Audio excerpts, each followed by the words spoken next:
Hello प्यारे साथियों, आप लोग कैसे हैं। आई होप आप लोग अच्छे होंगे। आशा करते होंगे आप लोग स्वस्थ होंगे और मस्त होंगे। तो दोस्तों, यानी रेलवे के एग्ज़ाम की तैयारी के लिए कोई भी अभ्यर्थी एग्ज़ाम की तैयारी कर रहा है तो वेरी मोस्ट इम्पॉर्टेंट प्रश्न लिए गए हैं, स्ट्रेटेजिक जीके से लिए गए हैं, जो काफ़ी महत्वपूर्ण हैं, जो परीक्षाओं में हर शिफ्ट में यह प्रश्न एग्जैक्ट ऐसे ही पूछे जाते हैं। ठीक साथियों, तो चलिए दोस्तों वीडियो को स्टार्ट करते हैं। यानी आपके 25 प्रश्न वेरी इंपॉर्टेंट मोस्ट क्वेश्चन लिए गए हैं, जो 25 क्वेश्चन हैं। तो चलिए दोस्तों वीडियो को स्टार्ट करते हैं। उससे पहले आपको बता दें साथियों कि आप लोग से रिक्वेस्ट है कि अगर आप लोग चैनल पहली बार विजिट कर रहे हैं तो चैनल को सब्सक्राइब करिएगा और वीडियो को लाइक करिएगा, अपने दोस्त या फ्रेंड के साथ इसे ज़्यादा से ज़्यादा शेयर करिएगा। साथ ही में बेल आइकन प्रेस कर दिए ताकि वीडियो का नोटिफिकेशन आप तक पहले पहुँचती रहे।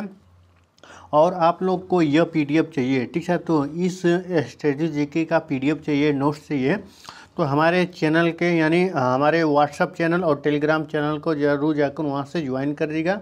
वहाँ से आपको ईजिली तरीके से आपको यह पीडीएफ मिल जाएगी। ठीक है, तो और नोट भी है, रेलवे से संबंधित नोट भी है, वहाँ पर ईजिली आपको अपलोड की जाती है, वहाँ से आपको मिल जाएंगे। चलिए दोस्तों वीडियो को स्टार्ट करते हैं।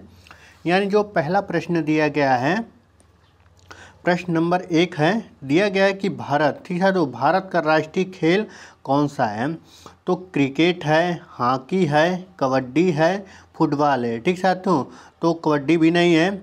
जो हम लोग का यानी राष्ट्रीय खेल कौन सा है भारत का, तो कबड्डी भी नहीं है, फुटबॉल भी नहीं है, क्रिकेट तो इंग्लैंड का है। ठीक साथियों, तो किसका है, तो यह हॉकी है। ठीक है, तो ये हॉकी है, भारत की राष्ट्रीय खेल हॉकी है।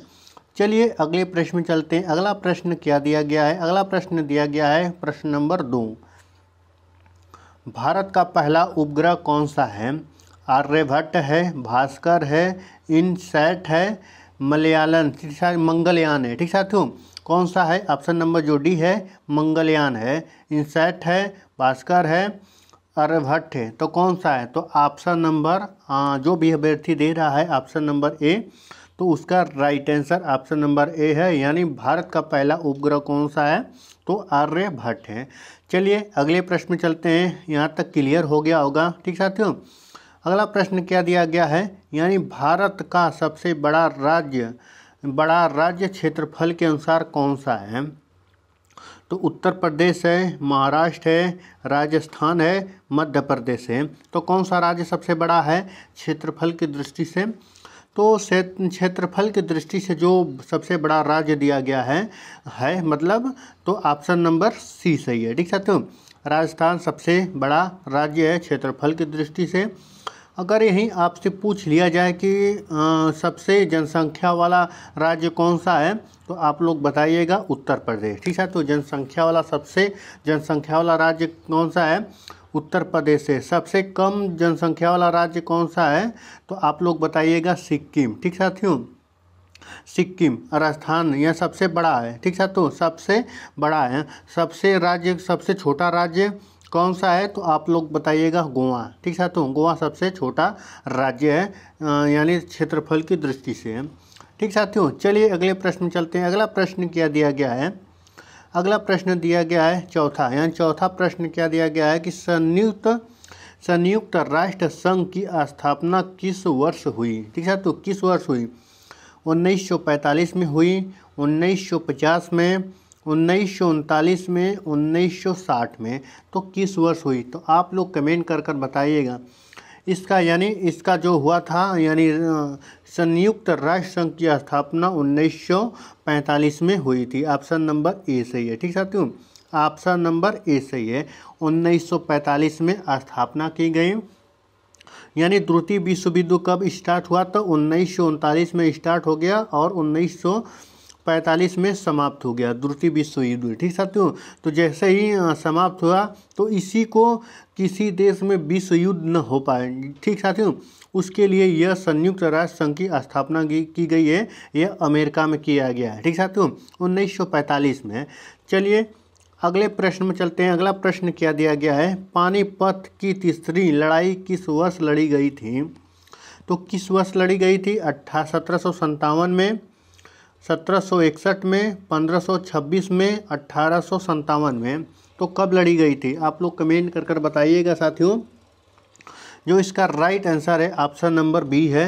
ठीक साथियों, ऑप्शन नंबर बी है, यानी 1761 में पानीपत का लड़ाई यानी तीसरी लड़ाई लड़ी गई थी 1761 में। ठीक साथियों, यानी स्वतंत्रता संग्राम कब लड़ा गया था, आप लोग बता सकते हैं 1857 में पहली स्वतंत्रता संग्राम लड़ा गया था। ठीक है, तो चलिए अगले प्रश्न में चलते हैं। अगला प्रश्न क्या दिया गया है, भारत का राष्ट्रीय पक्षी कौन सा है? तो मोर है, तोता है, गिद्ध है, हंस है। तो क्या है जो इसका राइट आंसर है, यानी मोर है। मोर भारत का राष्ट्रीय पक्षी है। पशु कौन सा है? तो बाघ है। ठीक साथियों, राष्ट्रीय मिठाई कौन सा है? तो आप बता सकते हैं जिलेबी। ठीक साथियों, जिलेबी। राष्ट्रीय फल क्या है?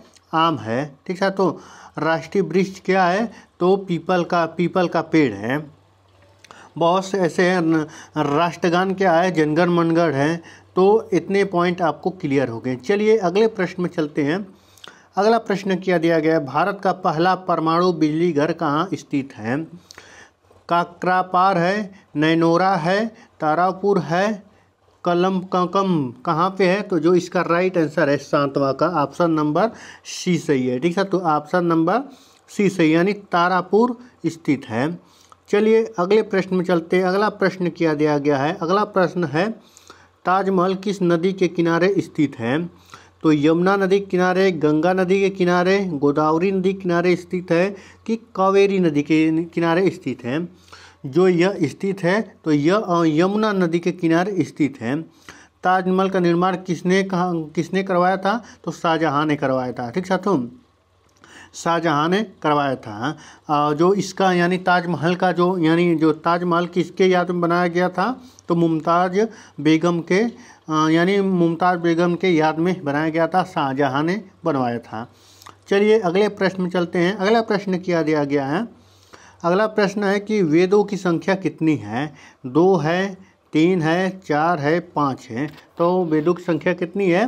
तो वेदों की संख्या 4 है। ठीक साथियों, पहला तो है ऋग्वेद है, फिर उसके बाद अर्थवेद है, यजुर्वेद है, फिर उसके बाद सामवेद है। ठीक साथियों, सामवेद है। तो यह आपके 4 वेद है। ठीक साथियों, जैसे मैं एक सिंबल बनाकर बता दे रहा हूँ सर, ये जो मैं लिख रहा हूँ अपने यानी उंगली के माध्यम से इसको लिख रहा हूँ। ठीक साथियों, तो वैसे नहीं लिखा हुआ, फ़ोन से ही पढ़ाने में दिक्कत हो रहा है थोड़ा सा। ठीक साथियों, तो डिजिटल बोर्ड नहीं है, फ़ोन से ही बता रहा हूँ, तो यह लिख नहीं पाते हैं इस पर फ़ोन पर, तो इसीलिए आपको सिंबल बना दे रहे हैं। ठीक है, तो चलिए अगले प्रश्न में चलते हैं। अगला प्रश्न क्या दिया गया है, संविधान सभा के अध्यक्ष कौन है? उस टाइम कौन थे? तो भीमराव अंबेडकर, डॉक्टर राजेंद्र प्रसाद, पंडित जवाहरलाल नेहरू, सरदार पटेल। तो कौन थे?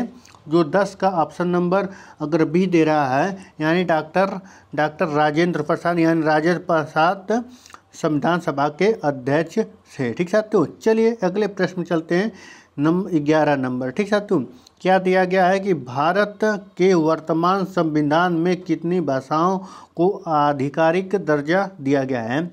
तो 21, 22, 24, 25। तो कौन सा है? तो 22 है। 8वीं अनुसूची में इसको रखा गया है। 22 भाषाओं को दर्ज यानी आधिकारिक दर्जा प्राप्त हुआ है। तो किस अनुसूची में रखा गया? अनुसूची में रखा गया है, तो यह 8वीं अनुसूची में रखा गया है। ठीक है, तो चलिए अगले प्रश्न में चलते हैं। अगला प्रश्न क्या दिया गया है, भारत की पहली महिला प्रधानमंत्री कौन थी? तो सुषमा स्वराज थी, इंदिरा गांधी थी, प्रतिभा पाटिल पटेल थी, सरोजिनी नायडू थी। तो कौन थी? तो इसका राइट आंसर है, भारत की प्रथम महिला कौन थी? इंदिरा गांधी। ठीक है, तो प्रधानमंत्री इंदिरा गांधी। सुषमा स्वराज क्या थी? यानी भारत की प्रथम वित्त मंत्री थी। प्रतिभा पाटिल पटेल कौन थी? तो यानी प्रतिभा पाटिल भारत की प्रथम महिला राष्ट्रपति थी। ठीक है, तो राष्ट्रपति थी। सरोजिनी नायडू क्या थी? भारत की प्रथम मुख्यमंत्री थी। ठीक है, तो मुख्यमंत्री थी। तो आपको चारों पॉइंट है, चारों ऑप्शन बता दिए। चलिए अगले प्रश्न में चलते हैं। अगला प्रश्न क्या दिया गया है? अगला प्रश्न है, विश्व का सबसे ऊंचा पर्वत कौन सा है? तो कंचनजंगा है, माउंट एवरेस्ट है, नंगा पर्वत है, धौलागिरी है। तो कौन सा ऑप्शन सही है? जो इसका राइट आंसर है, जो विश्व की सबसे ऊंचा पर्वत कौन सा है, तो माउंट एवरेस्ट है। ठीक है, तो यानी 8,848 मीटर है। ठीक है, तो 8,848 मीटर है। अगर किसी ऑप्शन में 8,800 ऑप्शन यानी 8,848 ऑप्शन नहीं दिया है, अगर वहाँ पर दिया गया है 8,850 मीटर है, तो यह भी सही होगा। ठीक साथियों, यह भी सही होगा। तो अगर ऑप्शन पहले आपको दिया जाएगा, ठीक है, तो जैसे पहले ऑप्शन दे दिया गया 8,848 मीटर, तो इसी को ही पहले ट्रिक मारिएगा। अगर दोनों दिया है 8,850 8,848 दिया है, तो आप लोग 48 मारिएगा। 48 नहीं रहेगा ऑप्शन में, तो आप लोग 50 मारिएगा। ठीक है साथियों, चलिए अगले प्रश्न में चलते हैं। अगला प्रश्न क्या दिया गया है, 14, स्वर्ण मंदिर कहाँ स्थित है? दिल्ली में, अमृतसर में, चंडीगढ़ में, पटना में। ठीक साथियों, तो स्वर्ण मंदिर कहाँ स्थित है? जो 14 का राइट आंसर ऑप्शन है अमृतसर। ठीक है, तो अमृतसर में स्वर्ण मंदिर स्थित है। ठीक है, तो दिल्ली क्या है? दिल्ली, ठीक है, तो दिल्ली क्या है, यानी भारत की राजधानी है। चंडीगढ़ किसकी राजधानी है? तो चंडीगढ़ हरियाणा की राजधानी है। ठीक है, तो हरियाणा की भी राजधानी है। और चलिए पटना किसकी राजधानी है? तो यह बिहार की राजधानी है। चलिए अगले प्रश्न में चलते हैं। अगला प्रश्न क्या दिया गया है, प्रश्न नंबर 15। प्रश्न नंबर 15 में क्या दिया गया, भारत के किस राज्य में सबसे ज़्यादा चाय उत्पादन होता है? पश्चिम बंगाल में, असम में, तमिलनाडु में, केरल में। जो इसका राइट आंसर है 15 का ऑप्शन नंबर बी है, यानी असम में। असम में सबसे ज़्यादा चाय का उत्पादन होता है। ठीक साथियों, चलिए अगले प्रश्न में चलते हैं। अगला प्रश्न क्या दिया गया है, मुगल साम्राज्य का स्थापक कौन था? यानी साम्राज्य का संस्थापक कौन था? तो बाबर था, अकबर था, औरंगजेब था, शाहजहां था। ठीक है, तो कौन था? वह बाबर था। ठीक है, तो बाबर ही, यानी बाबर मुगल साम्राज्य का संस्थापक था। ठीक साथियों, चलिए अगले प्रश्न में चलते हैं। अगला प्रश्न क्या दिया गया है कि संविधान के किस अनुच्छेद के तहत भारत के राष्ट्रपति का चुनाव होता है? तो किसके तहत होता है? तो ऑप्शन नंबर जो 1 है अनुच्छेद 11, यानी अनुच्छेद 51, अनुच्छेद 52, अनुच्छेद 53, अनुच्छेद 54। तो जो इसका राइट आंसर है ऑप्शन नंबर डी सही है। अनुच्छेद 54 में प्रावधान किया गया है चुनाव का। ठीक साथियों, चलिए अगले प्रश्न में चलते हैं। अगला प्रश्न क्या दिया गया है, भारत में पंचायती राज की शुरुआत किस राज्य से हुई है? तो राजस्थान से, उत्तर प्रदेश से, हरियाणा से, कर्नाटक से। तो कहाँ से हुई है? तो यह राजस्थान से हुई है। पंचायती राज की शुरुआत राजस्थान से हुई है, यानी किस जिले से? नौगढ़ जिले से हुआ था। ठीक है, तो नौगढ़ जिले से हुआ था। कब हुआ था? 1958 में हुआ था। ठीक है, तो 1958 में इसका स्टार्ट हुआ था। चलिए अगले पॉइंट चलते हैं। अगला पॉइंट क्या दिया गया है, विश्व का सबसे बड़ा महासागर कौन सा है? अंटार्कटिक महासागर है, प्रशांत महासागर है, हिंद महासागर है, आर्कटिक महासागर है। तो कौन सा सबसे बड़ा सागर है? तो प्रशांत महासागर है। ठीक है, तो प्रशांत सागर है। विश्व का सबसे बड़ा महासागर कौन सा है? तो प्रशांत महासागर है। और सबसे गहरा गर्त कहाँ पे है, किसमें है? तो प्रशांत महासागर में है। मरियाना गर्त के नाम से जाना जाता है। मरियाना गर्त के नाम से जाना जाता है, यानी मरियाना गर्त, यानी 11,780 मीटर के आसपास यह गहरा है। ठीक है, तो चलिए अगले प्रश्न में चलते हैं। अगला प्रश्न क्या दिया गया है, भारत की पहली महिला राष्ट्रपति कौन थी? तो इंदिरा गांधी थी, प्रतिभा पाटिल थी, सुषमा स्वराज थी, मेनका गांधी थी। तो कौन थी? तो यह प्रतिभा पाटिल। ठीक है, तो प्रतिभा पाटिल भारत के पहले राष्ट्रपति थी। तो अगले प्रश्न में आपको यह कराए थे। ठीक है, तो चलिए अगले प्रश्न में चलते हैं। अगला प्रश्न क्या दिया गया है, प्रश्न नंबर 21। ठीक है, तो प्रश्न नंबर क्या दिया गया है, यानी प्रश्न नंबर 21। तो प्रश्न नंबर 21 में क्या दिया गया है, यानी संविधान। ठीक साथियों, संविधान का मूल अधिकार यानी फंडामेंटल राइट खंड कौन सा है? तो खंड 3 है, खंड 4 है, खंड 2 है, खंड 5 है, यानी 5 है। तो कौन सा खंड है? तो ऑप्शन नंबर ए सही, जो भी अभ्यर्थी दे रहे हैं तो ऑप्शन नंबर ए सही है। खंड 3 का खंड 3 है। ठीक साथियों, चलिए अगले प्रश्न में चलते हैं। अगला प्रश्न क्या दिया गया है, भारत का पहला राष्ट्रीय उद्यान कौन सा है? कान्हा है, बांधवगढ़ है, जिम कॉर्बेट है, सुंदरवन है। कौन सा है? तो जिम कॉर्बेट। ठीक साथियों, यह असम में पड़ता है। जिम कॉर्बेट कहाँ पड़ता है? तो यह असम में है। ठीक साथियों, तो यह किसके लिए जिम कॉर्बेट सबसे प्रसिद्ध है? तो गैंडे के लिए प्रसिद्ध है। चलिए अगले प्रश्न पर चलते हैं। अगला प्रश्न क्या दिया गया है, विश्व की सबसे बड़ी नदी कौन सी है? गंगा है, नील नदी है, अमेजन है, यांगत्से है। ठीक है, तो कौन सा नदी सबसे लंबी नदी है? तो यह सबसे यानी अमेजन नदी विश्व की सबसे बड़ी नदी है। ठीक है, तो और एशिया की सबसे बड़ी नदी कौन सी है? तो आप यांगत्से से बता सकते हैं। ठीक साथियों, भारत की सबसे बड़ी नदी कौन सी है? तो गंगा है। ठीक है, तो गंगा है। तो चलिए अगले प्रश्न में चलते हैं। यहाँ तक क्लियर हो गया होगा, यहाँ तक क्लियर हो गया। तो 24वां प्रश्न दिया गया, भारत की पहली मेट्रो ट्रेन किस शहर में चलाई गई थी? तो दिल्ली में, मुंबई में, कोलकाता में, बेंगलुरु में। तो सबसे पहले भारत में मेट्रो ट्रेन कहाँ चलाई गई थी? तो यह मेट्रो ट्रेन कोलकाता में सबसे पहले भारत में चलाई गई थी। ठीक है, तो चलिए अगले प्रश्न में चलते हैं। अगला प्रश्न क्या दिया गया है? 25 है, चक्रवाती तूफान का अध्ययन किस विज्ञान से संबंधित है? जियोग्राफी से, मेट्रोलॉजी से, बायोलॉजी से, ओशनोग्राफी से। तो किससे संबंधित है? तो यह मेट्रोलॉजी से संबंधित है। ठीक साथियों, यानी चक्रवाती तूफान का अध्ययन किस विज्ञान से संबंधित है? तो मेट्रोलॉजी से संबंधित है। ठीक है, तो आपके जो ये 25 प्रश्न थे दोस्तों समाप्त हो गए। तो काफ़ी very important, very most question 25 question थे जो वेरी इंपॉर्टेंट थे और परीक्षाओं में हर शिफ्ट में ये पूछे गए हैं। यानी जो प्रीवियस ईयर क्वेश्चन समझ सकते हैं ये है। तो यह जो परीक्षाओं में ऑनलाइन हो गए, या तो RRB, NTPC, LP, loco pilot, RPF. ठीक है, तो रेलवे से संबंधित जो भी प्रश्न थे इसमें बार बार पूछे गए स्टैटिस्टिक्स जीके से।